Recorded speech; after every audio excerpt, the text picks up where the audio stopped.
Warm greetings. On behalf of W4W Foundation, welcome to another session of Friday Waters. The idea of Friday Waters is to wet the Fridays with fun-filled and yet fruitful activities for the future generations. Friday Waters has water talks, book reading, which is today, thesis club, and water arts, which is once a week every month. So the focus of the water reading club is on bringing the authors of the or comic, which is made on water matters, to the session in order to discuss with them the making of the book or novel or the comic and the issues around the subject covered in the manuscript. Besides bringing interest in water conversation, this will also increase the outreach of the book, novel, or comic in the water networks and in the society at large. In essence, we basically want to discuss and really have more conversations around water. Today, we shall discuss the making of the book, namely Water Conflicts in India, A Million Revolts in the Making. Let me just provide you some basic details of the book before I hand it over to the two editors who are present today to discuss the book. The book Water Conflicts in the Making is edited by K.J. Joy, Suhas Paranjpe, Vikshan Guja, Vinod Gaud, and Shruti Vispute. Water conflicts in India have now percolated to every level, from I think all district levels to even a national level. We know it is there, and of course there are transboundary conflicts which are ongoing. They have aggravated by the relative paucity of frameworks, policies, and mechanisms to govern the use of water resources. Based on this premise that understanding and documenting different types of water conflicts and cases in all their complexity, I think it will contribute to informed public debate and facilitate their resolution. The Forum for Policy Dialogue on Water Conflicts in India, a collaborative initiative of the WWF project, Dialogue on Water, Food and Environment, documented these number of cases which are going to be discussed by our two editors who are present here today. And this forum was basically formed. One of its kind in India, this book brings together an impressive 63 case studies, summarized status of the conflicts, the issues involved at various scales, and their status when the book was published, and gives us a glimpse into the million revolts that are brewing around the water. With a mix of academics and activists as contributors, the book makes an important contribution to new discourse on water in general and water conflicts and conflict resolution in particular. The book was first published in 2008 by Routledge and later republished a few times. The foreword is written by A. Vaidyanathan, and there are 63 case studies, as I mentioned earlier, organized around 8 themes, with 8 introduction articles for each themes and 1 introductory chapter to the entire volume. So I have with me two main editors from the book, K.J. Joy sir and Shruti Vispute, and they are going to share with us this experience of overwhelming 95 people contributing to the book making, including the 5 editors of this volume. So a quick introduction to both guests today. Shruti Vispute is a doctoral candidate at the Center for Agroecology, Water and Resilience at Coventry University, United Kingdom, where her research focuses on social movements around water, environmental justice, and emotions in collective actions around water issues. Prior to her doctoral studies, she was fully engaged with this forum for policy dialogue on water conflicts in India as research associate and later as consultant researcher, from where actually this book was given birth. Then we have K.J. Joy sir, and he is the founding member of Society for Promoting Participative Ecosystem Management, which is a well-known organization, SOPECOM.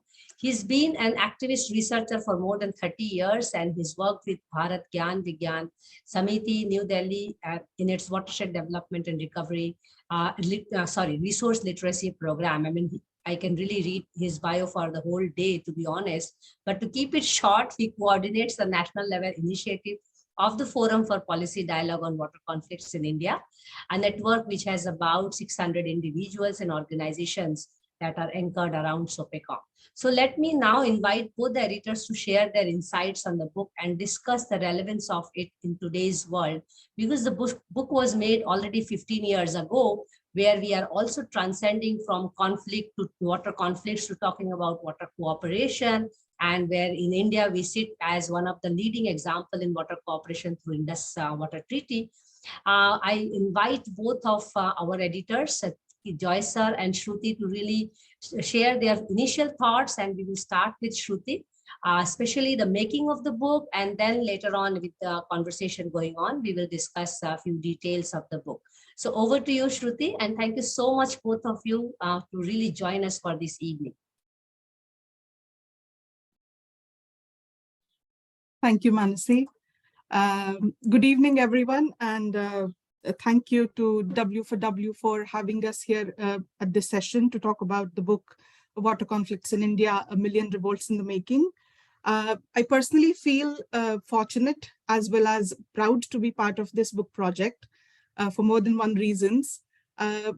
It all started when I had just finished my master's in environmental politics and had joined SOPECOM in Pune in early 2005.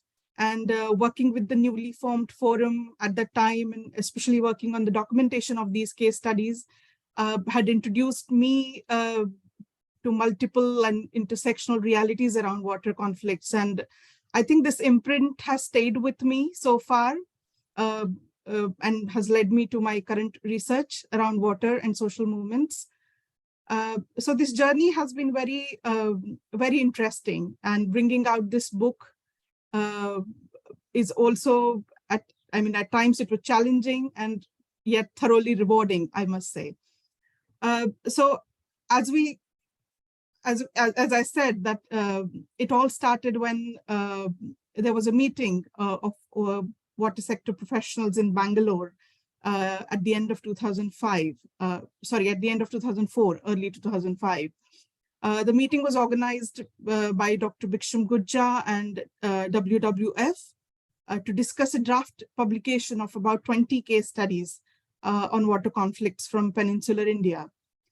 This documentation was done as part of WWF's Freshwater Initiative, which was Dialogue on Food, Water and Environment by Pragati, a Farmers Society for Rural Studies and Development, and it was supported by WWF. This meeting highlighted some of the key realities, which has been an important part behind the process of this book. And first of them was that there were many more conflicts, many more water conflicts of varied nature, which remained undocumented so far.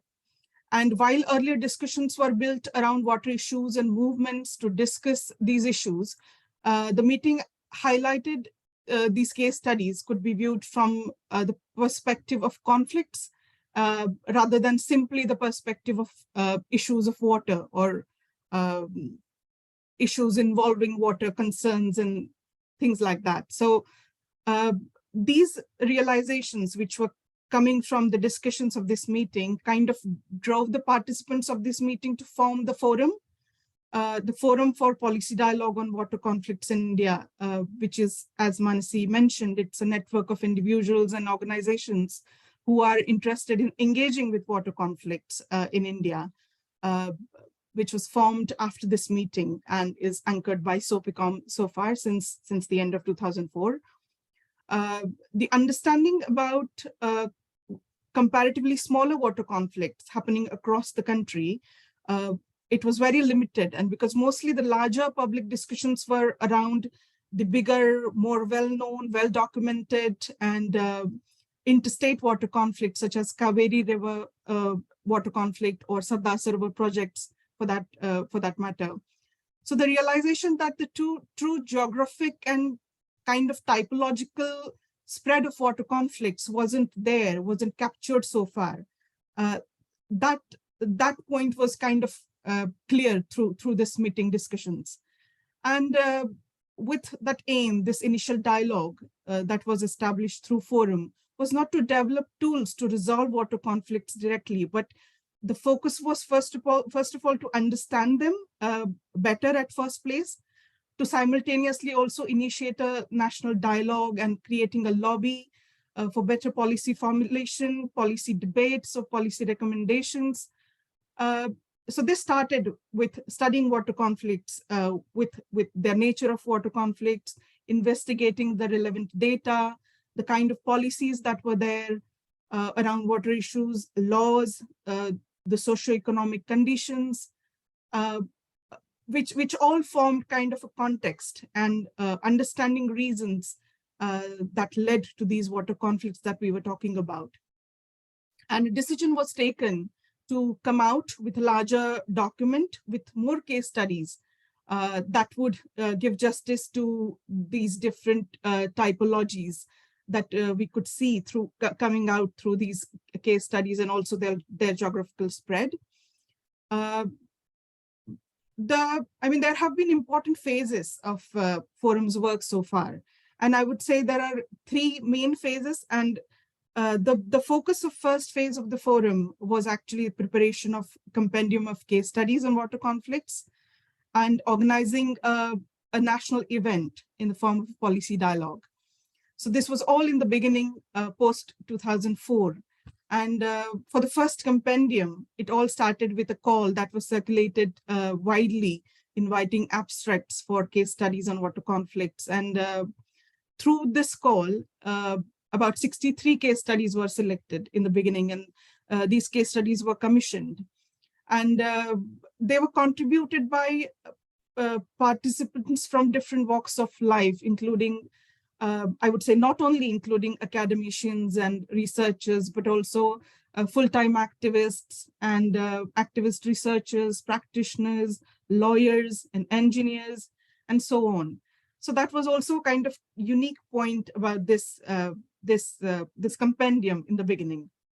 And once these 63 case studies were drafted, there was a larger meeting which was organized by the forum in March of 2005 in ICRISAT in Hyderabad.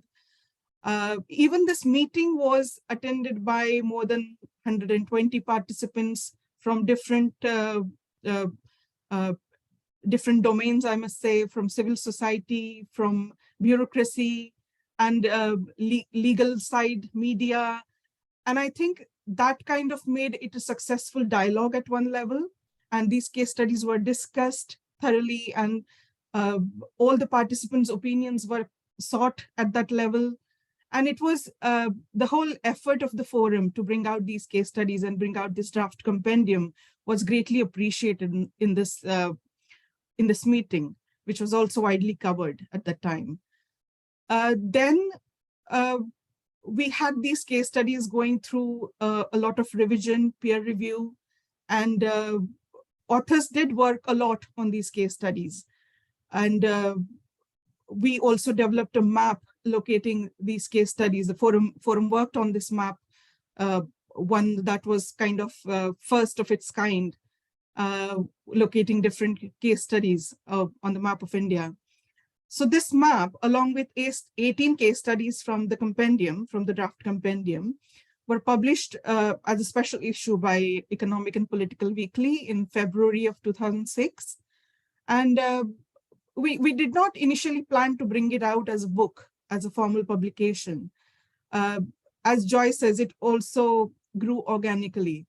And while we were revising and working on these case studies, the acquisition editor of Routledge at that time, Omita Goyal, she was in Pune, and with a discussion with forum members, this compendium and the effort to document case studies by the forum was discussed. And I think she got really interested into the whole effort, and she was kind of very keen to bring it out as a book. And that's how it all began. And we coordinated with more than 95 contributors in shaping these case studies in the form that we see them in the book. And they are divided into broad 8 themes. And the book begins with a foreword by Professor Vaidyanathan, who was also one of the advisory committee members of the forum. And the book begins with an overarching introductory article, which outlines the context of the book, background process that has gone into it that we have just discussed, and also the organization of the book. So each theme begins with an invited article introducing and reviewing the case studies which are included in that particular theme. And these 8 themes are contending water uses, which includes about 10 case studies. Then we have equity, access, and allocations, which has another set of 10 case studies. Water quality conflicts has 12 case studies. Mining, riparian health related case studies are 4 in the book. Micro level water conflicts includes 10 case studies. Dams and displacement is another key theme of the book, which includes 9 case studies.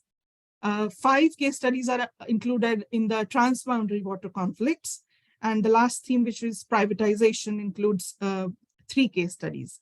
And even the organization of these themes and selection of these themes, or even the terms that has been used in creating these themes and the case studies, it all reflects the vision and the kind of core values the forum has so far. So I think maybe that's where I can stop now and come back when we discuss the next issues related to book. And thank you. I think I'll stop here now. Thanks. Thanks, Shruti. Thank you so much.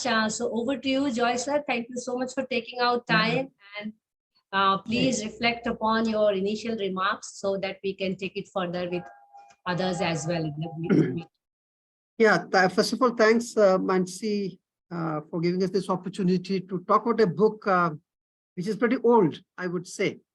In fact, Mansi had given us a choice either to talk about this book or the other water conflict book related to the Northeast.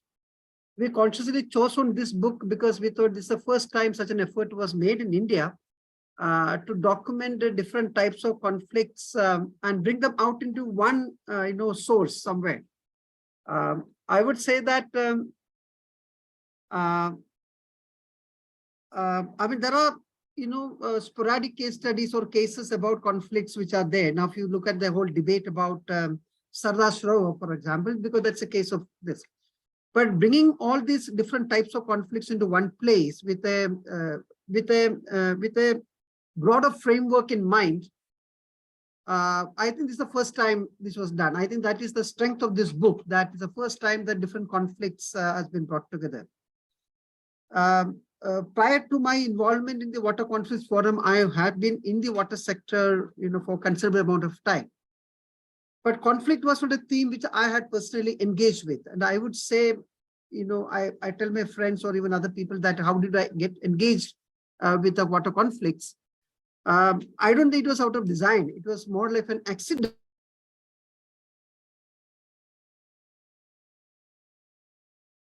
Sorry. I happened to be in that workshop in Bangalore where the first time we discussed, a set of people met up and discussed about water conflicts based on a very small documentation about 17, 18 case studies and things.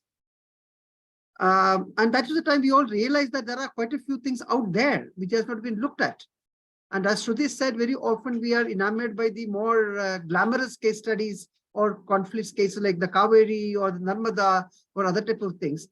And some of the micro level conflicts which are there, which is impacting communities, which are impacting conflict and relationship within the communities itself, even at a micro watershed scale or at a village scale, this has never come out in the open.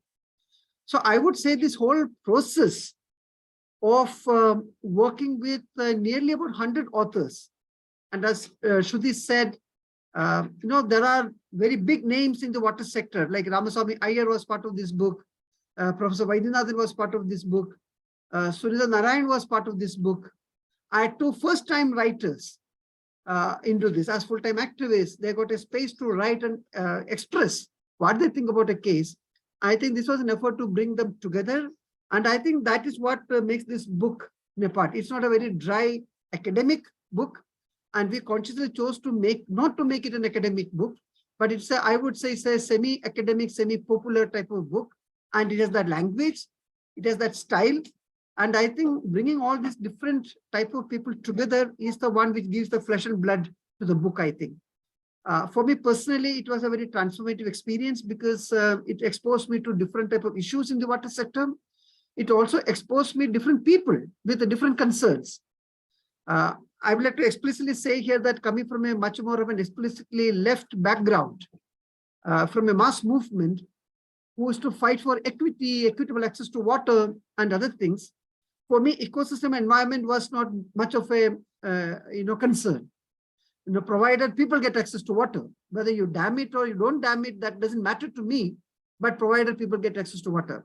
But I think making of this book, working with nearly 100 authors with different shades of ideological backgrounds and concerns and things, to very hardcore environmentalists in the book, I think that changed my perspective and things. So what I used to talk about in the water, for example, before this book or before the Water Conflict Forum started in the 2004-2005, and some of the positions today are very different in the sense that I have come to realize environmental issues related to water, rivers as an important entity today, protection of rivers as a major concern, issues like environmental flows becomes a critical thing, and minimum abstraction and larger flows should be the philosophy in terms of meeting this. And also whether we can meet our water needs through starting from the lowest unit and try to see what we can do with that. And only if the livelihood needs of the people cannot be met at that unit, then you get water from a larger unit and things. So that gives you a methodological tool to approach water sector today. Otherwise, we have all debate about interlinking of rivers and all type of things, interstate, interbasin transfers and other things, without realizing that what we can do at the local and scales and things. So for me personally, this was a very transformative experience, and it also gave me, I would say, much more visibility to my work because of the Water Conflict Forum. I think SOPECOM, since it was anchoring, and I think 2004-05 to nearly 2016, we could contribute, we could bring out a lot of literature, actually work on different types of water conflicts, and to see what can be done. We set up different working groups and things. So I think up to 2016, I think this was the most productive period for me, as well as for the Water Conflict Forum. So it was a very transformative journey for me. And I would say that documenting water conflicts in all their nuances has been one of the mainstay of the Water Conflicts Forum. As Shruti very well said, we feel that it's the first step towards, even trying for a resolution or a transformation or peace building or, cooperation, etc., etc. I can see a whole lot of my friends here in the group today. I'm happy that they're all here. And in fact, Raghunath has a case study in this. In fact, he and another friend of his have written a case study for us on one of the tank irrigation systems, I think. And probably if there's a time or something, I would also invite Raghu to share his experience and where does that case study stand today? What happens to that? In fact, we have also had a move to revisit some of these case studies. I would also say that, but we could not do that because, it all costs resources, and conflict is not something where the funders want to put their money. Because they want to do things about here and now. You fix a tap here, you put some sanitary or a toilets here and this. Everybody wants to do that. But then conflict and conflict studies or conflict engagement, contestations is not something where the funders want to do. That's why from 2016, we are not able to raise any money.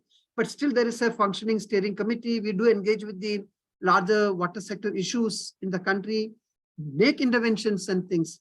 So, and in this journey, I think we could connect with a whole lot of people, institutions, academic and non-academic, activist groups, organizations. We have a very interesting, steering committee. In fact, the people who have done very substantive work in the water sector have been there. We also have an advisory committee, right from, Medha Patkar, Bharat Patankar to Vaidyanathan, and Vaidyanathan is no more there. So we have a cross section of people in the advisory committee and things. So probably, if you ask me whether this book, in what we've contributed, I would also that commercially the book did very well. We were a little apprehensive. I think it had 2 editions already. I think it went for 4 reprints. Though it's a very fatty book and things. People do, especially young researchers. I think some of the queries and other things we got was from the PhD students or were doing master's level thesis work and things. They found it quite well. We also got feedback from professors saying that they are using some of the case studies in their teaching. So all that I think the book has been able to contribute. And our engagement with the conflict continues. We brought out 2 more books after this. One is trying to look at the water conflict in the Northeast. As most of you would know that the Northeast has been in a area of conflict for various things, especially water, because of the hydropower projects which are coming up there. And the latest which came out, maybe Mansi would give us a chance to talk about that book sometime later, maybe after a couple of months, which was an edited book, which had tried to look at how does conflict gets framed. Because framing itself is a political activity, certain interests gets foregrounded. Certain interests don't get this one. So how do you frame itself? And framing itself also, actually the solutions are also embedded the way you frame the conflict. So I think the book titled The Split Waters, the idea of water conflicts, is also a substantial contribution into the conflict literature on water globally, I would say. So probably we'll also talk about that sometime. And thanks once again for everybody who has come to be part of this discussion. And I would stop with this as my initial set of comments. Thank you, Joy sir, and thank you, Shruti. Let us quickly go into little details of the book. And I really like the way you said it at least transformed you, which is a very humble, admission, when you said that initially you were more concerned about everyday issues of access to water for all. From there, you moved on to larger ecosystem and ecosystem services, and the idea that water resources needs to be addressed at different scales and different levels by different stakeholders. And I think that's the biggest achievement which we can talk about from the forum, that people from different sectors of endeavors had actually contributed to this book. So if I may, if I may ask few questions, and by then I will request those of you who are present here as participants, and if you have contributed to the book, just feel free and get into our conversations. Please raise your hand. We are very much willing to and keen to listen your thoughts on where it stands today, the case study which you presented here. I see Raghunath here. So maybe others are also present here. So that's an open request for all of you. So it's not that you have to wait for the end of the conversation. You can just get into the conversation now. So let me just ask a question to Shruti about these chapter layouts, which you have framed it into 8 broad themes, and you beautifully told about the number of case studies in each themes. And I presume that these case studies are coming from all over the country at different scales, which are also mentioned in other parts of the book. So I'm just wondering, this whole formation of the platform, how did it take place? And then how the whole idea of compendium or bringing the case studies together was even discussed. Were the authors really bringing their case studies up front, or it was just decided, let us put all the case studies together? I mean, why I'm asking these questions, as rightfully mentioned by Joy sir, that conflicts are not really something which are favored often to be documented and discussed. More people are interested in cooperation. And I mean, you are also a student of collective action, as I was in my PhD. So we know that how that is favored more in terms of getting things done, getting works done. So, I mean, how did this really arise that let us document the conflict? I'm asking this question because a couple of years ago, I had a student, actually bachelor student, to be honest, Joy sir, who bought this book for her thesis, and she did a distinction thesis on Nashik and inter-district conflict. It was not even a large-scale conflict, just inter-district conflict between the farmers' community upstream and downstream, facing the water conflict issue. So, and she eventually did a lot of work and came up with an understanding that the framing of the conflict has to be, resolved in looking at it towards cooperation. So if it is the framing issue, is it the activists, researchers, and scientists who are framing it as a conflict, or is it something else which I think we are missing out in our looking at water matters? Shruti. Yeah, so I mean, just out of note, I would say we were not framing conflicts. We were just trying to understand them through these case studies. And as Joyce said, some of the writers, some of the contributors were writing for the first time. And since all of these case studies were going to be part of a compendium, we initially developed a format for case studies, which was shared with all the contributors with the call. and basically for the 63 case studies that were commissioned in the beginning. And the format was quite simple, basically for them to give some pointers about what is the issue involved, what's the location of the conflict, who are the parties involved in the conflict, what are the peak points, what are the key stages and milestones involved in the conflict. And that's how we could have kind of a comprehensive understanding of what's going on in the conflicts, because many of the case studies were already in the court. Some of them are still in the court or being discussed at different levels, moving towards resolution. Some of them have kind of gone behind the usual attention of the public sphere. So they were all different. And I think in a way that also gave a bit of a uniformity for all the formats that are there in the book involved in the case studies. Forum developed the maps, individual maps for each and every case studies. So we worked closely with the contributors of each case study, and that was kind of an independent project. So basically it's a compilation of different small projects, because in a way we were also getting involved in the case studies. For me personally, if I may say, I was reading about the conflict case studies from Northeast India for the first time when I was working as part of this book project. And that has led me to my current research. So it has enhanced individuals' understanding as well as understanding of each and everybody who was involved in this book project. About the themes, I would say that they're not very hardcore compartmentalized themes, because we can see some of the case studies can actually belong to more than one theme. Yes. But we kind of classified them in certain thematic reviews. And I think the review articles which are there in the beginning of each theme kind of lays down that context and also discusses why those particular case studies are grouped under that particular theme. So yeah, that's how the theme actually spreads in these 8 broad areas. So thank you. Yeah, thank you. Sorry, you want to continue? Please. No, go ahead. Yeah. Can I just compliment to what Shruti said? Please, sir. Yeah, so in fact, the typology which you have developed as part of the book and how the case studies are organized was not a predetermined type of a thing. Yes. Yes. Like we got the case studies, then while going through it, then some type of a thematic, type of a typology emerged.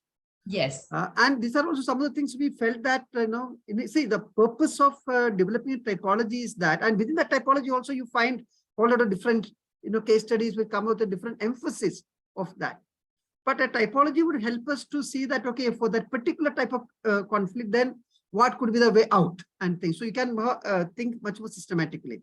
Absolutely. Now, we have given us in the note, this one. Now, there are different ways of organizing case studies. Now, for example, if you look at John Briscoe and RPS Malik 2006 book, which is titled India's Water Economy, Bracing for a Turbulent Future, they have also talked about conflict and they have organized around different themes. Now, for example, they talked about conflicts at the international level, conflicts at the interstate level, conflicts between upstream and downstream, and conflicts between state and communities, etc., etc. So broadly speaking, it's not very different than the type of typology we have worked out, but there are different ways of doing it, and there is not one way of doing it. Absolutely. I just want to give you one example, what happened, which is also a very learning experience for me, though it was a little painful learning experience. While we signed the contract for the case studies, we had a formal agreement saying that this is the conditions, this is the format to be used, and what are the type of deliverables, etc., etc. And we paid the authors for each case study about 5,000 rupees, I think, at that time. Now, I don't know, some of you might have heard about the famous Mahad Satyagraha. I don't know how many of you have heard about Mahad Satyagraha. In fact, that was the first political action by Baba Sahib Ambedkar. Yes. That was the Chaudhar Talab, or the tank, to be opened for the Dalits. Otherwise, Yes. you know that caste and water goes, pretty, this one, though we talk about water is unifying and that type of thing. In Indian society with caste divisions and other type of, like whether it is patriarchy and other things, we know that there are major issues with it. And touch, the whole concept of purity, impurity, this all say that the Dalits have been, or these erstwhile untouchables have been actually not even allowed to touch water. Yes. Now, Mahad was that satyagraha, and in fact, if you read the inscription there, or what Ambedkar said, it's very interesting. He made it a point to say that it is not that the Dalits will get, the health will improve, or they will get moksha or something after drinking this water, but this is a fight for human dignity and human rights. Yes. And today the issue still continues. Now, the point I want to make is that close to Mahad, maybe about 10 kilometers away from there, there's a village called Mangaon. Now, in that village, when we were doing the case studies, there was a huge case about, there were different water sources for Dalits and the upper caste, the Savarnas. And that still exists in many of the villages. And let's not say that, everything is overcast and things. And when this whole conflict came, the issue was that because of certain, fight between the upper caste and the lower caste on certain issues, the upper caste actually put human excreta into the well where the Dalits were accessing the water. This became a huge conflict in that area. So we signed an agreement with one NGOs, which we know, we respect their work, to do this case study. After signing the case study, they backed out, saying that doing this case study can have repercussions for their other work, what they're doing in that area. So this made me think, very often, though we are civil society organization, we refuse to take a stand on some of these issues. So that was also, part of this experience. The other experience is a case study from Gujarat. Though I have worked on watershed, work for a long time, and I've done a lot of research and writing. This Vadali case study from Surendranagar, it is actually documented by Anjal Prakash and somebody else from Gujarat. It's a very interesting work where I find class and caste come together, and where even at a micro watershed scale, how conflicts work. Because of watershed interventions, the water level went up.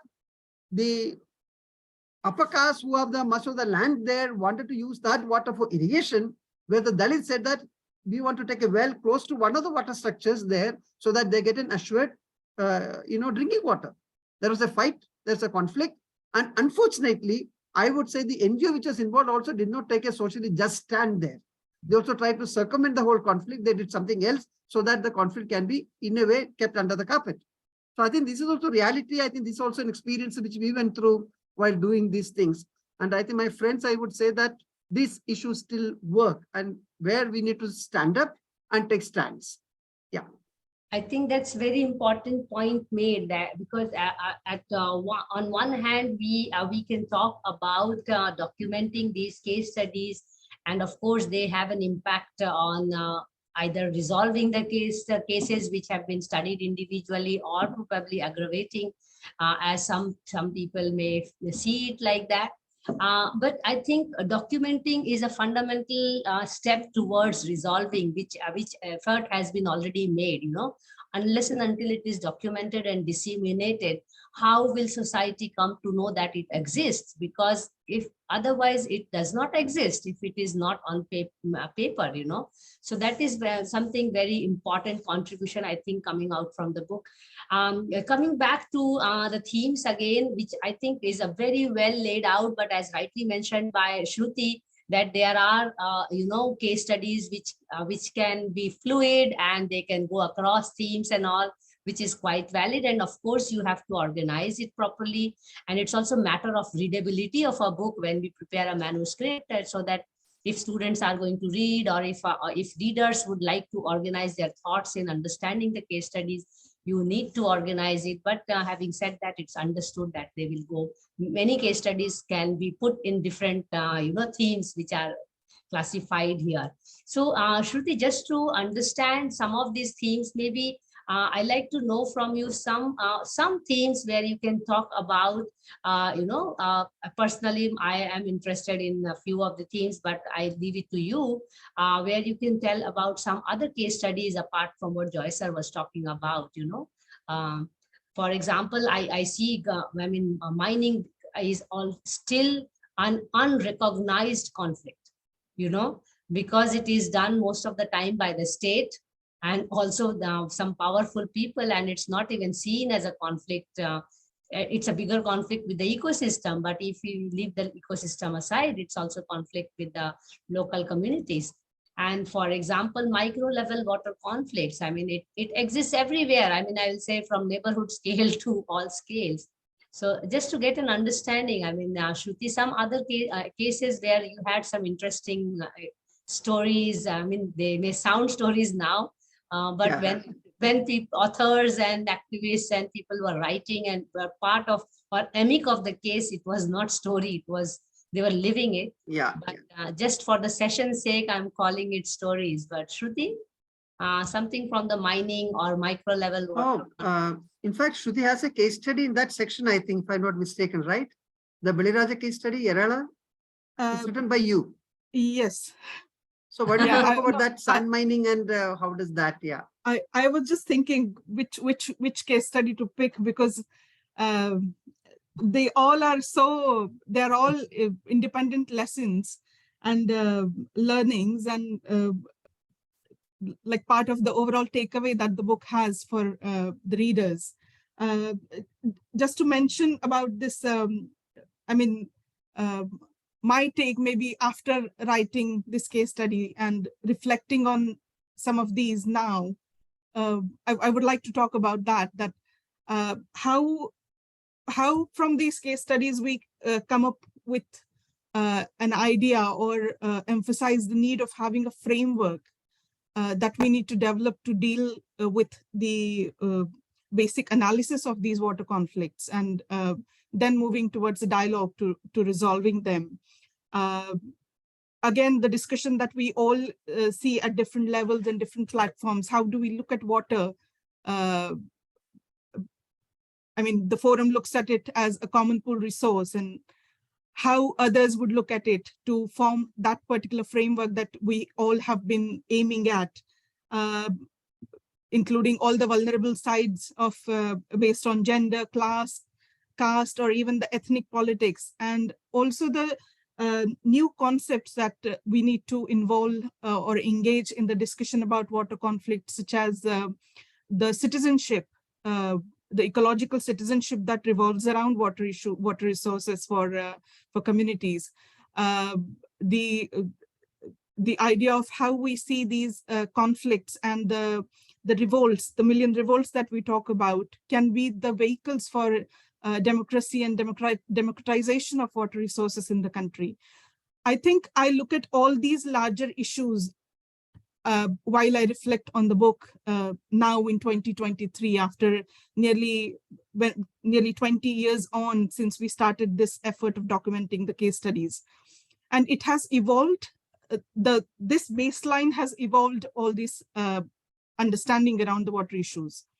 So yeah, it's really difficult to pick one case study, maybe, yeah. I mean, it's really hard. Totally understandable. Maybe I will request Joy sir to reflect upon, because it's nearly 20 years now.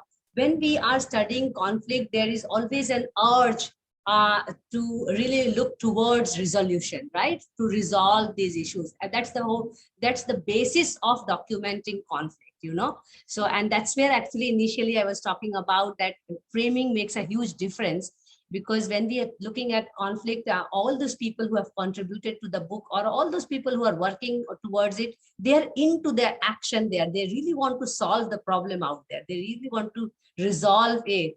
So, many of them may have been resolved by now out of those, 60 plus case studies. And many may not have been. Just to understand the gravity of the cases, and also the scale of the case and the complexity and stakeholders involved in it. But when we look at conflict, we are simultaneously looking at its, I will say, antithesis or alternate towards resolution.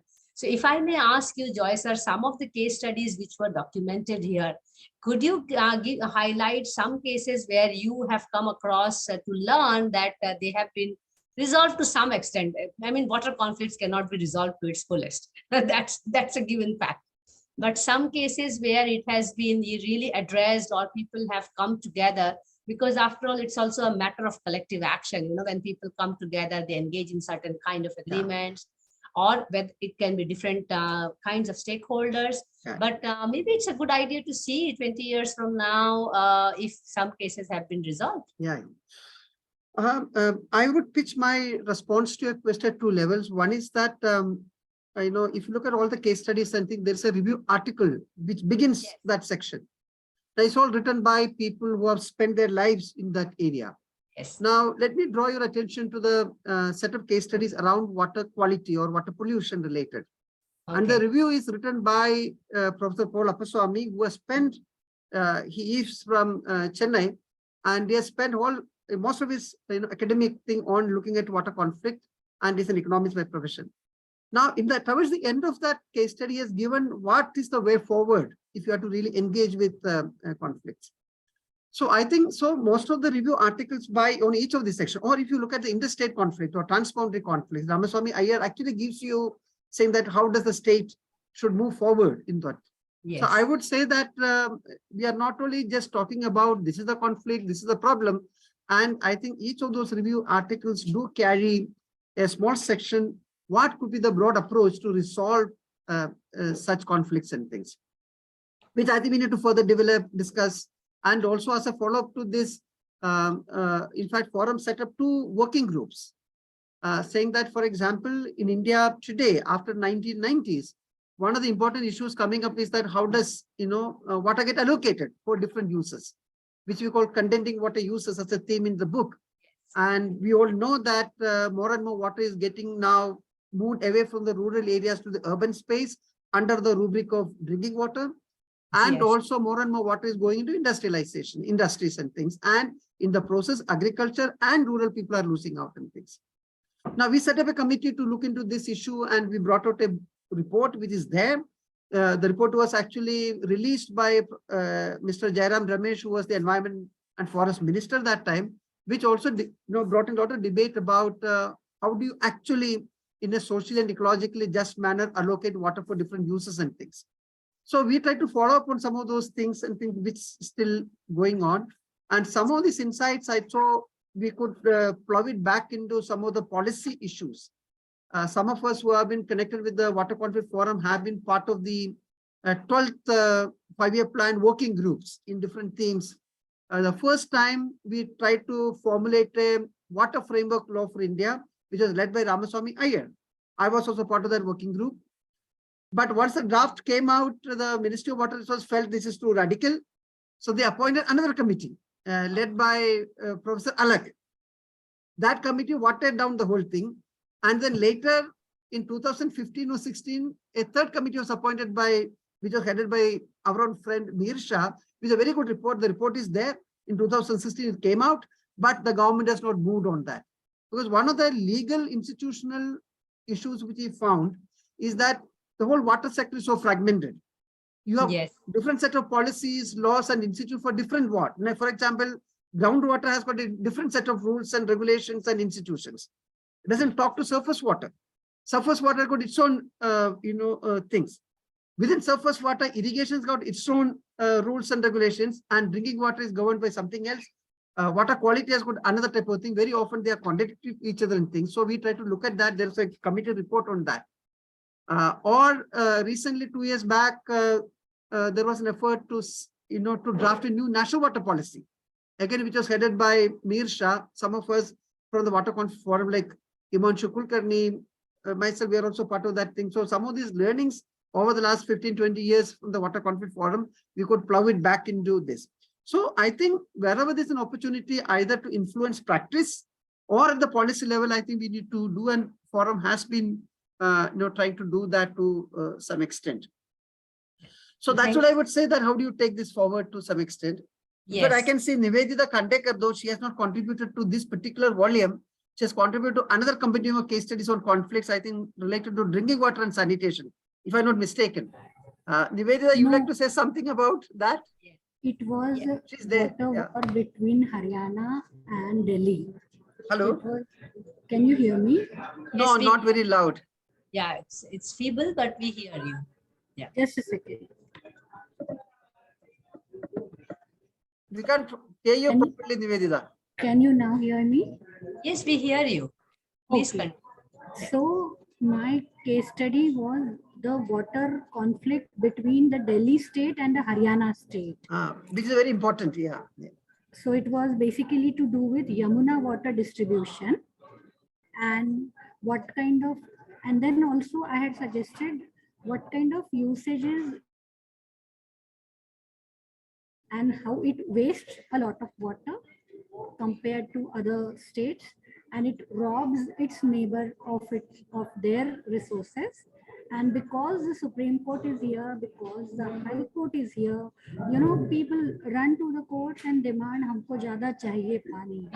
And Yes. unfortunately, even the courts agreed to it, and they have this standing order for Haryana that they should ensure that come what may at their end, the pond at Haidarpur should always be filled. So these are lot many aspects that I had, like it was a pretty, I think 7,000 or 8,000 word chapter it was. So even when I have been covering that issue at that point of time, during the research, so many more aspects came forward, and that helped me in turn to strengthen my reporting also. Yeah. Thank you, Nivedita. You raised a Yeah. very important point here. When judiciary hears these conflicts, and especially when it is talking about environmental justice or even social justice in terms of water conflicts, we have also come across many situations and talking to friends from judiciary that actually many of these judiciary wings are not equipped with of handling these kind of ecological issues and environmental issues. For that matter, environmental law, water laws, and experts in judiciary is a big challenge in the country itself to really. And when we talk about the complex situation of state versus state, or state versus community, or then it becomes a larger issue. So maybe it's a good idea we start getting people discussing. Before you just 1 minute, I want to take just to complete my earlier response about what is to be done with the conflict, or what the type of alternative. Now we have a section on dams and displacement related conflicts. Now there, for example, we wanted to pick on Sardar Sarovar project as an important arena, and we Yes. wanted to bring out 3 different perspectives on that. One case study is written by Sanjay Sangwai, who was a full-time activist with Narmada Bachao Andolan that time. He brought out the no dam and why are they opposing type of thing. We had approached one of the votaries and biggest supporter of the project called Professor Y.K. Alag, who is also in the advisory committee of the forum, to write a case. How do you justify this project? What is your version? But he refused. He said there's no conflict there. In fact, he even refused to accept that there's a conflict. This is the framing. And then, yeah, and then Suhas and me, my colleague Suhas Palvan, we wrote an alternative, because there's a book on Sardar Sarovar alternative which is published through Center for Environment Education that time in 1995, I think it came out, which argues for a very different type of a system thing. So the whole idea was that through this book we can expose, taking one case, how do we see that different things. Or there's a case study in that called the Bargi Dam on the Narmada. Yes. In fact, it's a very interesting case study where the dam has come up. It was the first dam on the Narmada system, and where the traditional fishers and the people who were displaced united and fought for the fishing rights of the Bargi reservoir, and they got it. Still, it is a struggle for them. So that opened up a very different kind of rehabilitation for the people and things, and a different livelihood option. So there are very interesting positive things in some of those case studies, which is, for all those struggles around dams, which also we need to think about certain options of that type. Yeah. Okay, you carry on now. Yeah. No, thank you so much. No, sir, I was really enjoying the reflection you were giving on this, but maybe it's a good idea that we get people on board to discuss more. So Anand sir, would you like to chip in your thoughts here? Because I see you have put some words in the chat box, but it's Yeah, madam, I've just typed in, and if Joy is not tired, he can respond. Okay, so maybe Joy sir, if you have read from the chat box, or do you want me to read it for you? No, I read the question which has put in. Is about groundwater related issues, and if groundwater is a common pool resource, then how do you move towards that, right, Anand? No. moving towards common property resources, because Ah. many state governments, they brought out legislation and all that, Yeah, and right now we are gone by Indian Easement Act 1885, right? We have right. got unfettered rights and all that, and Yeah. Mihir Shah's committee is also indicating that we can move towards a sort of a common property regime. So what I want to understand is it workable, doable? The one example we have is AP Farms project in Andhra Pradesh, which tried to do that, and they were to a large extent successful, right? Uh-huh. And so what I want to ask is it doable in the context of some aquifers, like let's say Deccan Plateau and all that stuff? So you can Uh, share from Maharashtra experience and whether we No, can sort no, of. I would like to pitch my response at two levels. Sudhi wants to pitch in later this one. One is I make a distinction between to call groundwater as a common property resource or as a common pool resource. In Yes. today's legal regime in India, groundwater is not a common property resource because it is mostly privately owned, utilized. And if I strike water under my land, I have an unfettered right, except when there's a drinking water source or other type of things. Otherwise, it is this. But the argument is that we need to treat it, whether the property regime is public, private, common, or state. Irrespective of that, if you have to really manage groundwater in a sustainable manner, equitable manner, then we should treat it and govern it as a common pool resource, because aquifers are shared very often, commonly by people and everything. I think one of the important at a macro level is that the Mihir Shah Committee report of 2016, where they brought out a model law for groundwater regulation, in which they clearly articulated, say that it's a community and a common pool resource, and they are putting certain things to it. It was expected that this will be legislated in the parliament and the different states will adopt that, but that has not happened and things. Groundwater and water is basically a very, no state government wants to actually touch these things. On the other hand is what are the community experiences? Even in Maharashtra, there are many, couple of, at least a few villages we know where they have been able to regulate groundwater, irrespective of having private wells. Now, one off-quoted example is the Hivre Bazaar in Ahmednagar district, where they put just two conditions. One, no borewell for irrigation purposes, and two, no water-intensive crops like sugarcane. So this has been able to regulate groundwater in that village, and even in 2-3 continuous drought, we can see water going out of the village to provide drinking water to other villages and things. So I think it should be a combination of both, some type of policy, legal type of thing, so that the people can use that as an instrument to move towards this. Because one of the questions or things that happen in Hivre Bazaar is that the downstream village, there is no understanding. So they are going for borewells after borewells. Now the question in Hivre Bazaar is that people are saying that we are saving the water, but somebody else is extracting it. So it cannot be a local initiative. It should have certain scale, looking at the aquifer and other type of characteristics. So I would say that it's a very tough question, and nobody has a clear-cut answer to this. It is something which you need to work with communities, and provided there is a policy regime which is supportive of that, I think that's the only bet we can have. Yeah, thank you, Joy. Thank you. Thank you. If there are any questions from any participants for both Shruti, Joy, and otherwise any suggestions, we are very happy to take your words in this session now. So please raise your hand and ask your questions or your comments to both the speakers today. And till you do that, I move on to Shruti with a very simple question from from the book which was written then, and not asking about your PhD, but I see that your PhD is on collective action.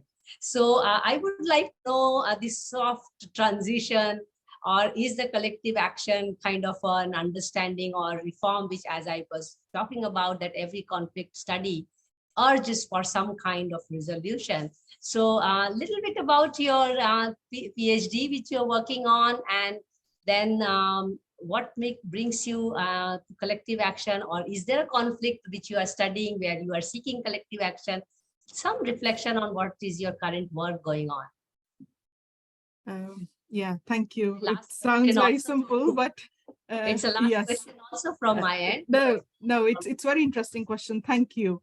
Yeah, and I would go back to the book, or in fact, the stand and work of Forum in this case.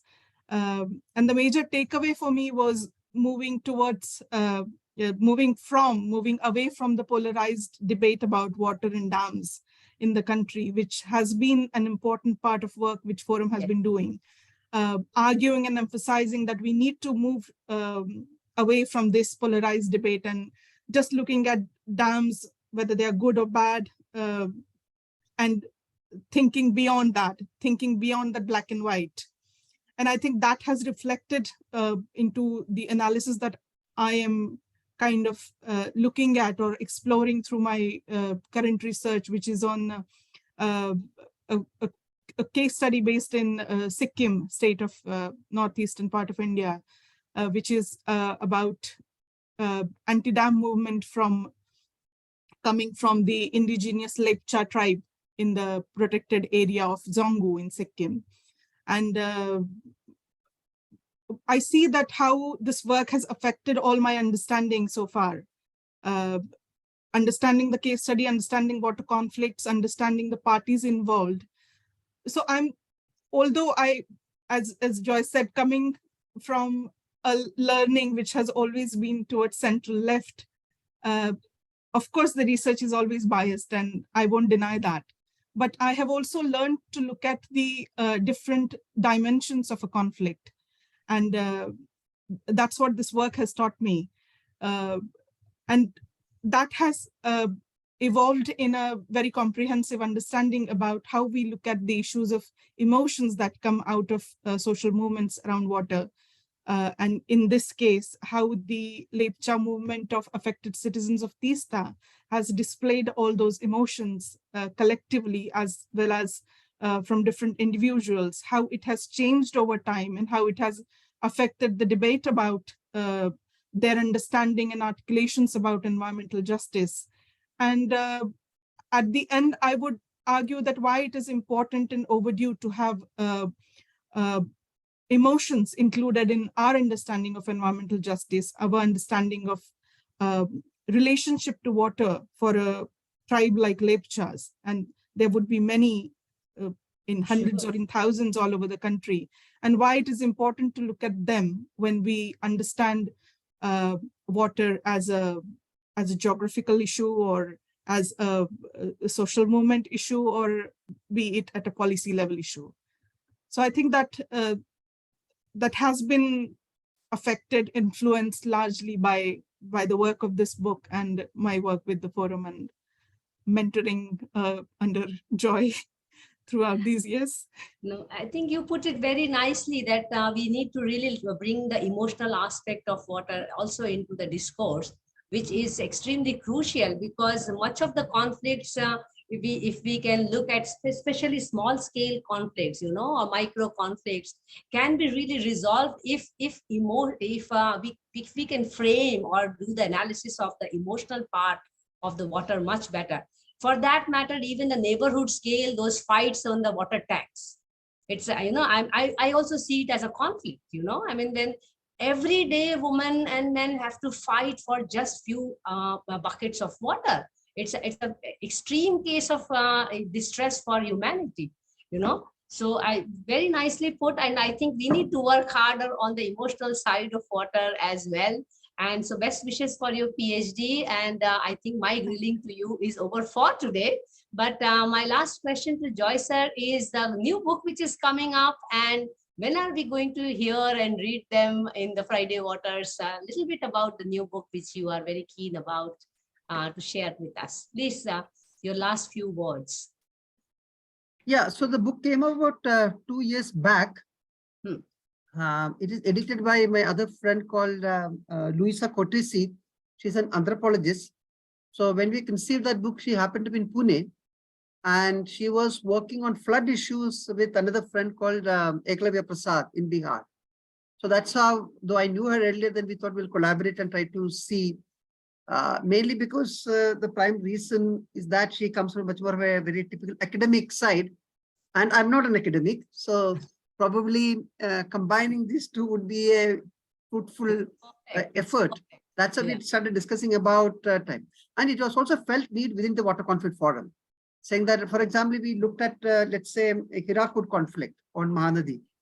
In fact, I would say that was the first, major mass mobilization took by, in Odisha, especially in Sambalpur, by the Paschim Odisha Prashar Sangh, led by Lingaraj and other people, against both legal and illegal water diversion to industries, especially thermal power plants and other things. And though the dam was primarily designed for one agriculture use and also as a flood cushioning system, more and more water was getting diverted to this. So there we involved in an action research. We worked there for 5 years, tried to see whether this conflict can be resolved. But there, while doing that research, we came to that there are many other contradictions there. Now, for example, we came to know that the tail end people within the Hirakud command was not getting access to water. But this never came in the framing of agriculture versus industry. Now, this type of frame or many farmers today in the Hirakud command are not Odias. They come from Karnataka or coastal Andhra Pradesh. They were given land there because nobody was using these, Hirakud water and things.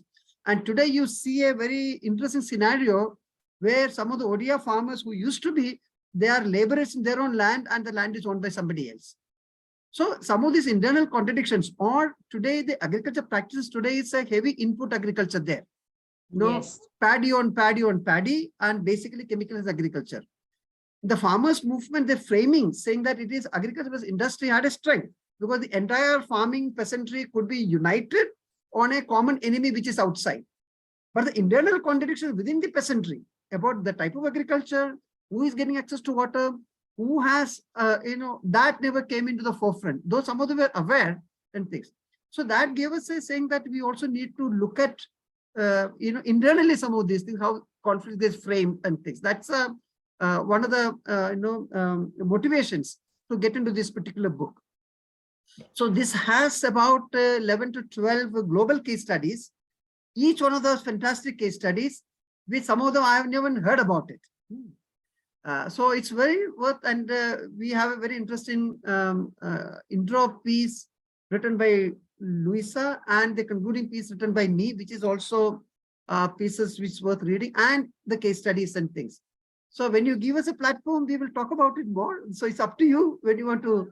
I'm looking forward to it. Only thing is that Friday.Waters book reading is only once a month, and that becomes too less, I wish to, but it's a limitation that I can't read book every month. One book is too much for me to digest also with other activities, but I'm trying my best to read as many of as you can. Your mind. So maybe, Mansi, we can do it after 3-4 months or something. We can line that up. Yeah. Do it after 2-3 months, but I think Nivedita has some points to be raised, and that will be, I think, our last point. I don't see anyone has their hands raised. Nivedita, would you like to add something quickly? Not add, I had a question for Joe sir. Okay. Sir, we had done that conflict case studies documentation earlier, and now this comes on a larger scale. From the first book, what I wanted to know was, it has been very popular amongst the academics and the water sector workers or environmentalists. But I want to know what kind of impact it has made, or has it even reached the policymakers so as to, for them to understand and take some lessons from the learnings that we have documented from the book. $1 million question. Joy sir, you have to. Yeah. I don't have a straightforward answer to that. What I would say, Nivedita, is that, for example, if you look at, I don't know whether anybody has seen this draft of the new water policy. So it has a very interesting section on, and by the way, we are not called it only conflict. It's called conflict and cooperation in the water sector. So which I think, since that section, I myself wrote it. So some of the learnings which we got from this documentation, different type of cases, and our own actual experience and things has been able to use it and things. There is a guideline by JJM, that is Jal Jeevan Mission. There was a task force which is appointed. So there also talk about, water type of conflicts, because, Jal Jeevan Mission is supposed to be the rural water supply. And today more and more water is getting out of the rural to the urban and the industry. So they also try to talk about that in the document, the report they brought out and things. So I think it's a very slow process. In fact, I would also say that we also try to have a lot of capacity building for the young researchers and activists to look at water conflicts much more critically. We did quite a few training programs of that type. There are increasing interest in studying water conflicts. In fact, we get a lot more requests from foreign universities to place the students with us and guide them on these issues. And so I would say that some of these learnings have been useful for a larger type of purpose. And we also have realized that there are certain conflicts, probably through dialogue, research, or informed dialogues we can try to resolve. And there are certain conflicts, probably the stakeholder dialogues and things may not be able to do anything because the power relations are so skewed. Today, I don't think a poor Adivasis can fight or have a dialogue with a dam builder or the state for that matter. It is only their own organization which can actually do that. So probably, we also don't have that, this one that, on conflicts can be resolved, no. And conflicts per se is also not bad because conflicts also give rise to new aspirations, new issues which come up and things. But today, one good thing is that many universities have got what you call conflict and peace and conflict studies. So there is a systematic engagement with that, or conflict to cooperation has become a major theme even in international circles and things. So there is a larger visibility to this issue. That's what I would say. Yeah. Thank you so much. Thank you so much. Thanks, Joy sir, and thanks, Shruti, for this wonderful session. Before I conclude the session, let me also announce that today we actually formally complete 2 years of Wednesdays for Water, and from Wednesdays for Water, we started Friday Waters and Monday Munching with Women for Water. So we are inching towards 200 sessions, including all the 3 sessions which we do in a week. So next week, Monday Munching with Women for Water, we have our Wiki Water Resource Council Bhopal President Deepa Dubey to talk about her water endeavors. And the Wednesdays for Water, May 17th, we have at 5 p.m. All the sessions are at 5 p.m. We are conducting Riverscape series since March, and it's on climate change, culture, and riverscapes. And the next Friday is Thesis Club, where we get PhD scholars to talk about thesis. And Shruti is in now my radar to do that sometime in the coming months. So next Friday, we have on 19th of May at 5 p.m. We discuss disentangling the drivers of domestic water supply in the Eastern Himalayan region with a scholar called Rinan Shah. And interestingly, next month, book reading session, which is second Friday of every month, we do book reading session at 5 p.m. We are having Tushar Shah sir from IMI, and we are going to discuss his 2009 book on Taming the Anarchy, Groundwater Governance in South Asia. So I request all of you to stay tuned with our Wednesday, Friday, and Monday sessions, and all these information are available at www.w4w.in. And we are really grateful to all the participants who have been listening to us and have been supporting and encouraging us to continue these water conversations. Trust me, we strongly believe that water conversations are extremely crucial for water conservation, very much like the way we discussed today, that conflicts are extremely important to even realize that democracy exists. If no conflict, there is no democracy. It is as simple as that. So water conversations for water conservation is our tagline for doing these talks. So please stay tuned and take care of yourself and your near ones and dear ones. And we see all of you very soon. Thank you so much, all of you. And special thanks to Joy sir and Shruti.